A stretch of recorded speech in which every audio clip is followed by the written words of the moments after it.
Dragon Ball. It's not okay in practically any sense. It's no secret to anyone that the legendary Dragon Ball franchise is not going through its best moment right now. Which is ironic, considering we've just come from an extremely intense period regarding the series.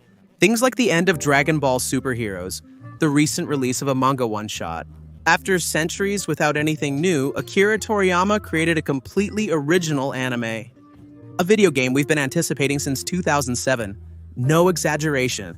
It has been a masterful era for the work, both commercially and among fans. However, this is merely the tip of the iceberg, only scratching the surface of the situation. Let's say that's an oversimplified perspective. The thing is, as soon as we dig a little deeper into this whole matter, we can see that things haven't turned out the way we would have liked. But also it has made several things clear. Like the fact that the future of this work is darker than Majin Buu's butt, or that the franchise has become a zombie franchise. That's something I'll explain a little later. Yes, I know many of you will be surprised that I'm making these statements, and that it might sound like the words of a hater, or just some random clown on the internet. Stick with me and let me explain. From one fan to another, here's why. I honestly think, with complete sincerity and no filter, that this has gone to hell. Inside. First, let's analyze the recent era, then we'll discuss the franchise's current state, and finally, its distant future.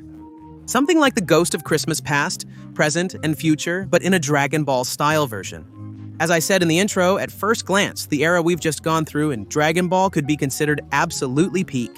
Thanks to all the content fans enjoyed, it's been a fantastic and possibly unique experience. I think I speak for a large percentage when I say that most things weren't exactly what we expected. I mentioned superheroes earlier, but honestly, I think hardly anyone is really interested in that spin-off. So even though it did have its conclusion, honestly, I don't see it as such an important event. Then, regarding the one-shot, it's true that it was a good chapter, undeniably. I loved it. Do you have a video about it on the channel? But I can't help having the feeling that all the fans have, and that's the feeling that we've been betrayed and locked away for 1,000 years. In Superheroes, the manga has been stuck for so long that it's insulting. Although this arc excited many in the past, I believe even its fans are now thoroughly fed up, and justifiably so. Since 2022, I think it was. Editor, correct me if I'm wrong, but we haven't had any manga. And this crumb is the only thing we could get our hands on. And on top of that, it's something we're already absolutely sick of. And the thing is, Dragon Ball fans could currently be called that. Crumb eaters. We're the damn crumb creature personified. The companies managing the intellectual property are well aware of the current state of the franchise, which will be discussed in more detail. The point is, we also had Daima, the last anime written and created by Toriyama himself. A work that, although when it was announced, many of us thought was meh, after Toriyama passed away more than a year ago. For obvious reasons, the work took on a much more special meaning and tone. Unfortunately, looking at it in perspective, beyond the aura and hype moments that Vegeta Phase 3 or Goku Phase 4 gave us, there really isn't much more to it. Daima is a pretty empty product. A reimagining of GT, but precisely without the few good things that GT had. Like baby Vegeta and maybe a couple of evil dragons. See you, Goku 4 stars. Thanks, I owe you another favor. Come here and let me touch that ass. I prefer the comedy, adventure, and fights in the original Dragon Ball compared to later series. And it's like Daima is just another weak attempt to imitate that, but without really understanding what made it so great. Yes, just like what happened with GT in its first major arc. If Toriyama hadn't been involved in this anime, I have no doubt it would have been the same. In my personal opinion, this would be the most hated anime in the entire franchise by far. The animation was spectacular and sublime, and the designs were great. However, the soundtrack, plot, characters, and development fell short. Did everything feel so weak? Not to mention the problems it caused in the lore. Showing once again that neither Toriyama nor the rest of the people involved in the franchise have the slightest respect for the structure of the lore. Retconning things over and over again in a completely random and arbitrary way. It was a 20-episode anime of which only the last 3 and maybe 1 or 2 others are worth saving. Yes, it had its characters and funny moments, as Toriyama never fails at that. Majin Ku really stood out, but I'm sorry. Even if an anime has 2 or 3 good things, it's not enough. Did it feel more like a silly and simple episode like the one with Goku? and his friends return. I don't know if you remember it. Just a simple way to exploit nostalgia for profit. Pretty tragic, if you ask me. I know there are many Daima fans who liked it and are quite aggressive on social media about it. Despite the harsh criticism Daima receives, I want you to know that I respect you. I wish I could have discovered the greatness in Daima that you did. I wish I had experienced the Dragon Ball-like excitement that many others have. Honestly, I can't deny the truth. I approached this anime with high expectations, but was ultimately let down. My expectations weren't especially high. What I wanted was adventure and comedy, but rarely did the humor feel funny to me, and the adventure itself was pretty bland. Lastly, Sparking Zero has suffered from something similar to Daima. Even though it's been an absolute and overwhelming commercial and sales success, many people confuse the game not being what they wanted or expected with the game being a failure. Kid, that's not how it works. Dragon Ball Sparking Zero is a paid game, unlike free-to-play titles such as Genshin Impact, League of Legends, and Fortnite. To clarify, I love and frequently play those games. Dragon Ball doesn't rely on its online player base. On the Steam chart, they sell you a game at full price. And it's as simple as measuring their sales to know if it was a success or not. There are still kids who come up to me and say, look, Sparking Zero died, it was a failure. Look, well, I don't think so. Being one of the best-selling anime games in history, only behind Ultimate Ninja Storm 4 and maybe one more.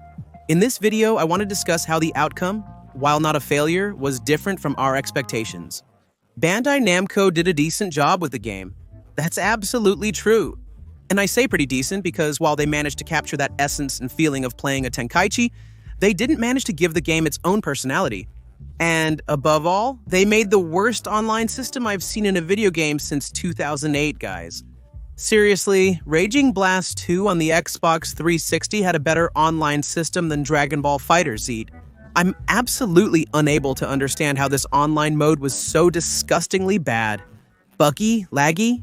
It couldn't find you matches, sometimes totally at random. Dozens of thousands of people online, and it would always pair you with the same dude who had already beaten you. 4 consecutive matches, it's unbearable. On top of that, instead of quitting just to get interesting content like more what-ifs and stuff, so they brought out a couple of characters from Daima, all messed up and rotten. Now we'll discuss the franchise's current state. But the thing is, even though this game has sold like crazy and keeps proving that Dragon Ball sells just by existing, very few Hasbro products flop, like Breakers or some TCGs. The intellectual property isn't dead, but it's not thriving either. Is it a zombie or Schrodinger's cat, whichever you prefer? That's what's happened during 2024 and 2025, of course. Now, let's discuss the present. Firstly, there's nothing to say about the Dragon Ball anime. There's absolutely nothing coming, neither soon nor later. It doesn't look like they're gonna do anything at all. There's also the issue of franchise rights, which I'll discuss later. Since 2018, we haven't had an animated continuation of the so-called Super. Despite 3 massive, complete arcs primed for blockbuster anime adaptation, it's been over 7 years since Broly with no new content. But the manga is almost worse. Toyotaro and company are reluctant to resume the manga. We don't know if it's because of Master Toriyama's passing, licensing issues, or who knows what the reason is. Rumors circulate about Toyotaro making a new manga, which are later denied. The conflicting reports leave uncertainty about whether he will resume the manga or not. I won't believe anything until there's an official announcement. That's another matter. The announcements, or as I like to call them, Dragon Ball crumbs, were announced with great fanfare a few days ago. They were about to make a really crazy and powerful announcement.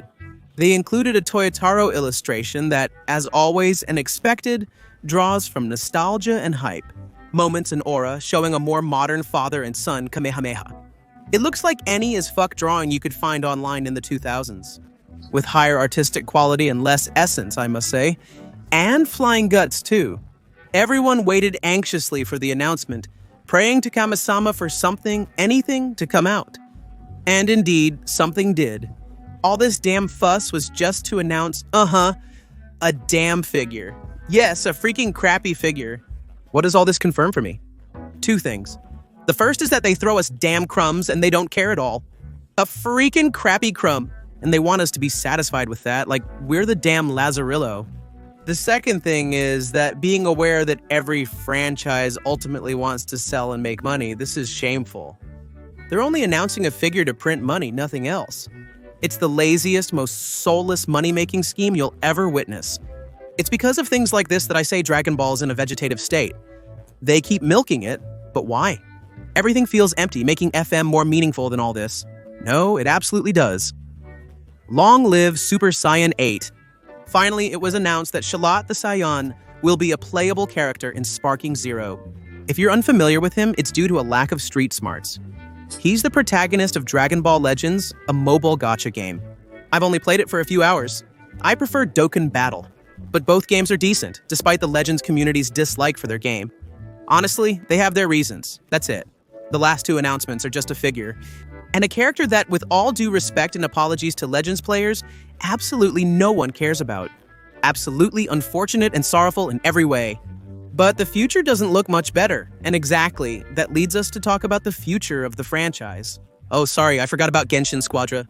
The League of Legends of Dragon Ball I was testing in the open beta, and it's even worse than other simple ones, like Pokemon Unite. I have a video on my secondary channel testing the game, in case you're interested. Honestly, they have to improve the game a lot if they want to be considered a respectable multiplayer online battle arena. Just having Dragon Ball in the title, I think this time that won't be enough either. Now then, the future. If you thought everything I've mentioned so far was serious, the future is absolutely the worst thing we have in Dragon Ball. We're totally adrift, in the most literal sense of the word. There are no games in sight. Yes, the MOA, there's no mention of Xenoverse 3 or anything else. Total silence, the manga is on a hiatus even tougher than Hunter x Hunter. And the anime? Let's not even talk about it. Poor Moro and Granola, these two will never see their little bodies animated by Toei. The reason isn't that Dragon Ball doesn't profit from its manga or anime. In fact, it's actually for the exact opposite reason that this is happening. When a franchise is as massive and lucrative as Dragon Ball, the companies involved aren't satisfied with just a piece of the pie. In many cases, they would try by all means to eat all or almost all of the pie. And that's what's happening with Dragon Ball. Multiple companies with varying rights to the intellectual property are engaged in a critical, ruthless, and unforgiving battle to see who is the real Dragon Ball. And that, well, obviously affects us, the fans, since we're the ones who pay for this damn corporate crap. This rights war doesn't look like it's going to be solved anytime soon. Justice is slow, very slow. I must warn you that this franchise drought may persist for many years to come, making the future outlook quite bleak. While Goku has battled powerful foes like Freezer and Cell, he may never overcome his greatest challenge, a copyright lawsuit. Because of this issue, it's just that Dragon Ball is stuck.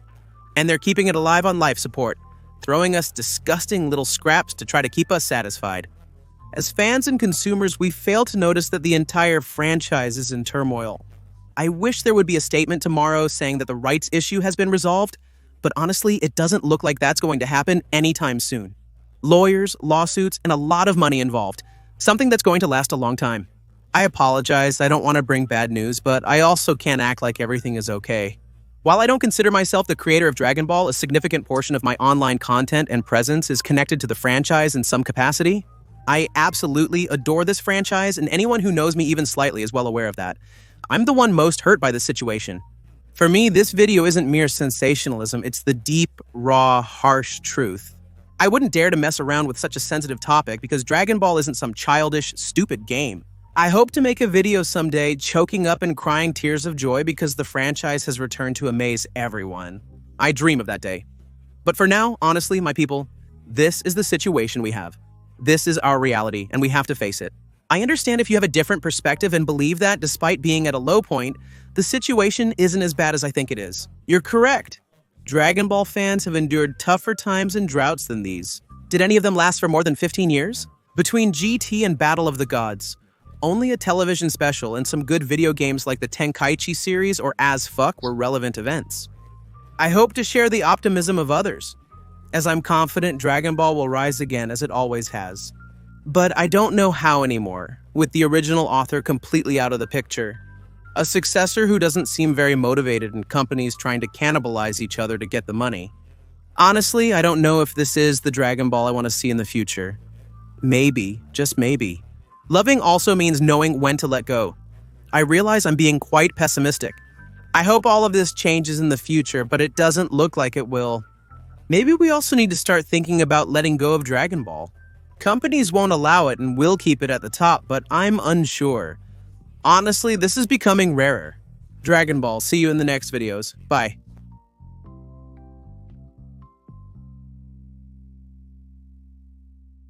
Thank you.